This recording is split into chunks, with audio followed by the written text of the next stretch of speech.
I'm Dr. Ted Sun, Vice Chancellor for SMC University. First, I'd like to thank you for having the opportunity to speak with you concerning global learning and where business education is going. Working with SMC University at a global level has given me incredible insights on how education is moving forward in many parts of the world. So let's get to it. First, let's talk about the quality of distance education compared to the full-time education that the traditional universities offer. There are many challenges in distance education. The first, of course, is the lack of face-to-face contact with the professor. But there are also many similarities as well. The same textbook is used, the same type of assignments can be used, but distance education offers some specific benefits that formal education does not. So for example, student engagement is one of the most powerful features in distance education when it's done correctly.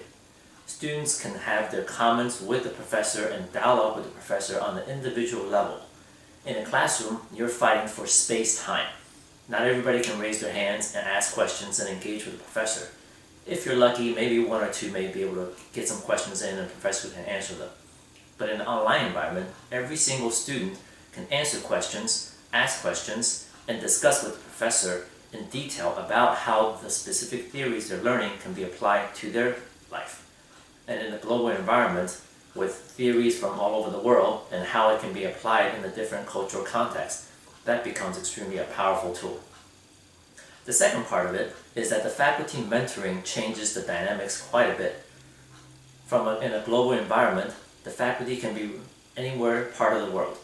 So students can engage with the faculty and learn from them from a cultural perspective like nothing else.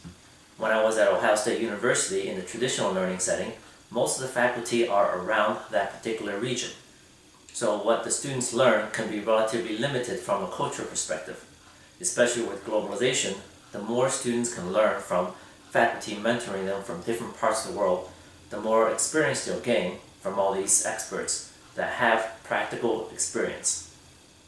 And the last part that's really powerful in distance education is the application piece.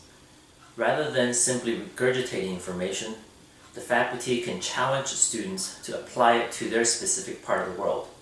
From a faculty perspective, that makes reading and grading so much more interesting because I no longer read papers that are simply about a specific topic and regurgitating that topic within one single context of application.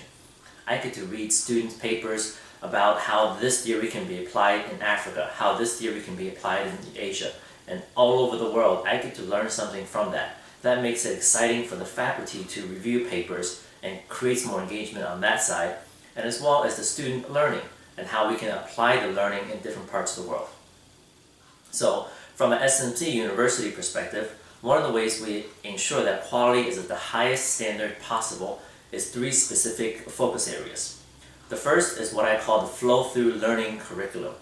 In the way we design the curriculum, we don't just apply it so that every course is separate from one another. In our system, every course is connected to one another, mirroring the real world. So accounting is no longer simply a little silo that works within its accounting and finance divisions, but accounting gets to work with marketing. Accounting courses flow right into the marketing courses. Everything becomes connected in that particular way.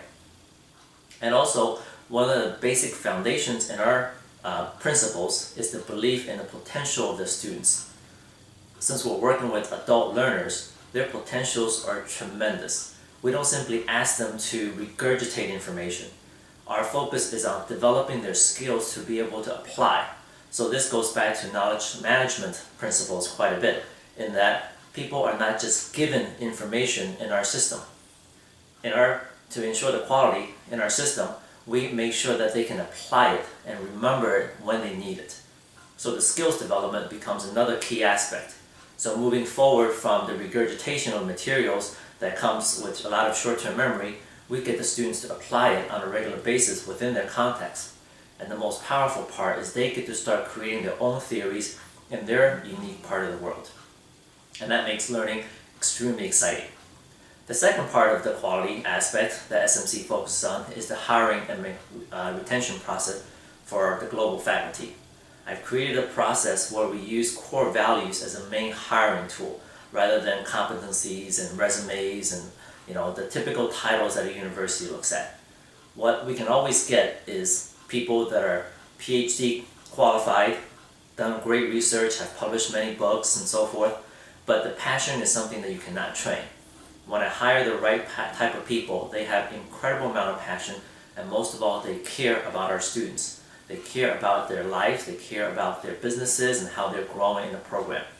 So when you have those kind of faculty members working for you, that goes above and beyond the standard processes and policies within the university, that makes the quality extremely powerful. And then we also engage what we call student success advisors, who are giving the many different tools to engage the students at a distance so they have the tools necessary to manage their time. Learning to manage their time in an effective way to balance family, balance work, and their academic careers and their assignments becomes a crucial aspect to what makes quality viable. So students are no longer just rushing to get assignments done, but they're taking the time to put the quality into the work so that they grow at the maximum level possible. Now, let's talk a little bit about the self-proficiency along with the motivation aspects of it. One of the main principles when we engage in a student, when students initially apply with us, is we look at their core values. We don't just look at their surface level motivations like what most others may engage in. Is, students are looking to make more money, students are looking to advance their careers, students are looking to have some type of achievement for the family and so forth. We don't just look at the surface level motivations. We get much deeper and look at the core values of each individual student. Using those core values, we get a much richer understanding of what the student's desires are at the idealistic state. So that when we work with them, we look at, okay, so if you want to have some type of achievement, what does that mean for you? Is it achievement in the family sense? Is it achievement in the personal sense? Is it achievement in even a spiritual or religious sense? And achievement gets broken down into different categories so that when we engage with the students, what they do becomes much more purposely driven. And that takes care of everything from a self-sufficiency perspective to self-efficacy. When students are motivated and we understand the core motivation of the students, it's so much easier to work with them because we can simply use that to guide them in every step of the way. The other aspect that I was asked to talk about was the difference between the learning process for individual students compared to the corporate education. The one interesting aspect about corporate education is the content may be very similar between the corporate education and what we learn in the graduate programs within universities. It could be the same books, it could be the similar materials, but more importantly, in a corporate environment, the lack of time to apply after the course is over is always a huge challenge. And then even more importantly, the measurements that go into place of measuring what the employee actually learned is another huge challenge. Within our learning process, from an individual student perspective, so the application of knowledge and the measurement of that knowledge becomes crucial aspects. Within the one course, one module time frame, whether it's over 3 months or 4 months or 6 months, depending on the course and the program, we get to measure the long-term impact of what students learn.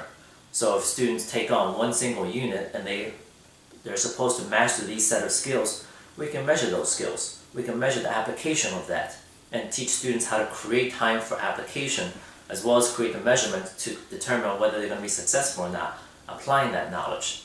So from a student perspective, we can add a little bit more and empower the students to take learning to the next step. And lastly, let's talk about business education and where it's going in the future. From everything we've seen, almost every single university is taking into a more of a hybrid approach.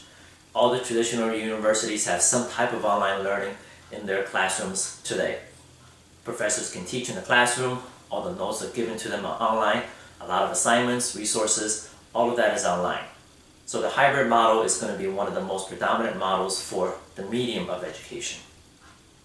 More importantly, the educational methodologies has to move forward, move away from the typical pedagogical perspectives. In the traditional world, regurgitation is the primary mode of education. You read a book, you give an exam, you regurgitate that material. In a global environment, that doesn't work. We've seen the negative outcomes of financial crisis and ethical problems all over the world. Those are all reflections of people simply regurgitating materials, but not really transforming the students at the core level of who they are. For business education to be really powerful in driving the global economy, one has to start looking at how we're educating the students. Principles like constructivism, where we take the students and value what they have, and then develop new knowledge based on their existing knowledge, becomes extremely important. So systemic integration with the real world becomes a crucial aspect. Every single course, every single topic can have a vast amount of integration with the real world. And that leads to the final point in the education dimension. The faculty has to move away from the traditional academic faculty and what I call the practical scholars. These people are actually applying the knowledge, not just knowing it by theory. Just knowing it by theory, sure, we're studying theories from Russia, we're studying theories from China or US or wherever, but those are pure theories within that world. As the world becomes more globalized, the integration of theories and cultures has to be a predominant factor within education. In order to do that, getting faculty to apply the various theories in the various contexts around the world becomes a crucial aspect. So those that are teaching have to be capable of applying what they're learning. So those are the thoughts that I have. Thank you very much for the time that we're spending here. Have a good conference. Bye-bye.